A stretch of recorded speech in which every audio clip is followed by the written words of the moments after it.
Hello dear students, again welcome in camp pipe. तो आज हमारा पेपर है, क्वेश्चन है जेई एडवांस 2020 पेपर 1 का क्वेश्चन है, क्वेश्चन नंबर 12 सॉलिड स्टेट से। अगेन वन रिक्वेस्ट, जो हमारे पास यहाँ पर नए बच्चे हैं वो please subscribe the channel. Okay, first subscribe the channel, it will help to me and motivate to me and also you will get a very good stuff about JEE advance. चलिए शुरू करते हैं।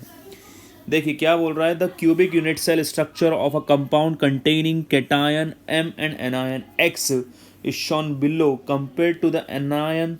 और ये cation has smaller ionic radius, सही बात है, और कैटायन जो है ज़्यादा है। अब यहाँ पर तुमने कभी देखा नहीं होगा कि ऐसी भी कोई लेटिस एग्जिस्ट करती है। एक्चुअली ये लेटिस बन ही नहीं रही है, क्योंकि जहाँ तक कॉर्नर कंप्लीट नहीं होंगे उसको हम लेटिस नहीं उसको हम यूनिट सेल नहीं बोलेंगे। जहाँ तक कॉर्नर कंप्लीट नहीं होंगे उसको हम यूनिट सेल नहीं बोलेंगे। तो जो दिखाया गया है this is not the unit cell.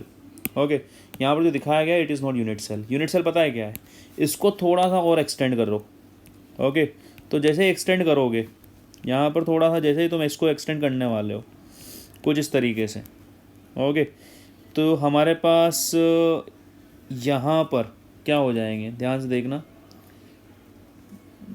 मैं बीच वाली लाइनें भी खींच रहा हूँ। तो ये कुछ इस तरह नज़र आएगा, ठीक बात है कि नहीं है, ये कुछ इस तरह नज़र आएगा। तो हमारी यूनिट सेल एक्चुअली पता है क्या है, इसको मैं रेड पेन से दिखा रहा हूँ यूनिट सेल को। हमारी एक्चुअल यूनिट सेल है ये, ठीक बात है कि नहीं है, this is the unit cell. अब ये यूनिट सेल हो गई, ये थोड़ा सा यहाँ पे मिस कर दिया था मैं। ओके, ये हो गई हमारी यूनिट सेल। तो अब यूनिट सेल आपको साफ साफ नज़र आ रही है कि this is nothing but what, simple cubic in what, in x, simple cubic in x. और उसमें हमारे पास एम क्या है, एक वॉइड है, एक वॉइड है, ठीक बात है कि नहीं है।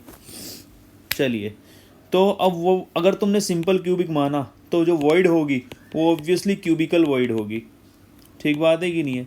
तो क्यूबिकल वॉइड होगी तो m प्लस एक्स माइनस जो होना चाहिए वो क्या होना चाहिए, 0.73 टू 0.21। ओके, तो यहाँ पर हमारे पास ये ऑप्शन जो हो गया ना, ये वाला ऑप्शन, ये गलत हो गया, ठीक बात है। ये जो 0.414 होता है ये होता है हमारे ऑक्टाहेड, मतलब ये होता है टेट्राहेड्रल या स्क्वायर वॉइड के लिए, ठीक बात है। अब the empirical formula of the compound is mx, check कर लेते हैं यहाँ पर। अगर सिंपल क्यूबिक इन x है तो इसका जो हमारे पास z इफेक्टिव आने वाला है वो आने वाला है 8 corners and 1/8 participation of every corner, so this would be 1। और ये अगर वॉइड में है, क्यूबिकल वॉइड में है, तो cubical void completely inside the unit cell, ठीक बात है। तो z इफेक्टिव हमारे पास m का भी क्या रहने वाला है, 1 ही रहने वाला है। तो m1x1, तो ये जो एम्पेरिकल फार्मूला आ गया ये एकदम परफेक्ट है। Okay, the cation m and the anion x have different coordination geometry. Coordination geometry हम कैसे पता कर सकते हैं कि उससे उनके कोऑर्डिनेशन नंबर जो हैं वो अलग अलग हैं या सेम है। तो हम यहाँ पर देख पा रहे हैं क्यूबिकल वॉइड में है तो ऑब्वियसली इसकी कोऑर्डिनेशन नंबर कितने होंगे, 8 होंगे, ठीक बात है। और सिंपल क्यूबिक में हमारे पास अगर वहाँ पर क्यूबिकल वॉइड है तो जो हमारे पास ये कॉर्नर का एटम होता है ना वो 8 क्यूबिकल वॉइड से घिरा हुआ रहता है। तो x का भी जो कोऑर्डिनेशन नंबर होने वाला है वो कितना होने वाला है, 8 ही होने वाला है। ओके, 8 ही होने वाला है। तो ये जो हो गई चीज़ ये भी क्या हो गई, गलत हो गई। Okay, this is also wrong. Option C हम चेक कर लेते हैं, the ratio of mx bond length to the unit cell edge length. अब हमारे पास जो mx बॉन्ड लेंथ होती है ना, हमारे पास mx bond length, this is the mx bond length, तो ये होने वाला है क्या, √3।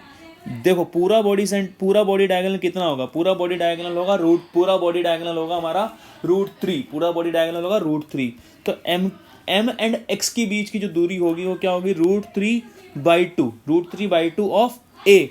तो हमसे क्या पूछा जा रहा है, the ratio of mx bond length, मतलब √3/2 into a to the cubic unit cell edge length, मतलब a। तो ये हमारे पास √3/2 and this is what 1.732 divided by 2, तो obviously 0.866। Okay, so this will be our correct option. Okay, so option A and C will be the correct option for this question. A good question it was. थोड़ा सा चखाने की कोशिश की गई थी, लेकिन बहुत अच्छा क्वेश्चन था, बहुत इजी भी क्वेश्चन था अगर आपने एक बार इसको जान लिया तो. Okay, so this was the complete solution for this question. Hope you like it, and if you do, then please subscribe the channel. Keep watching Chem Pipe.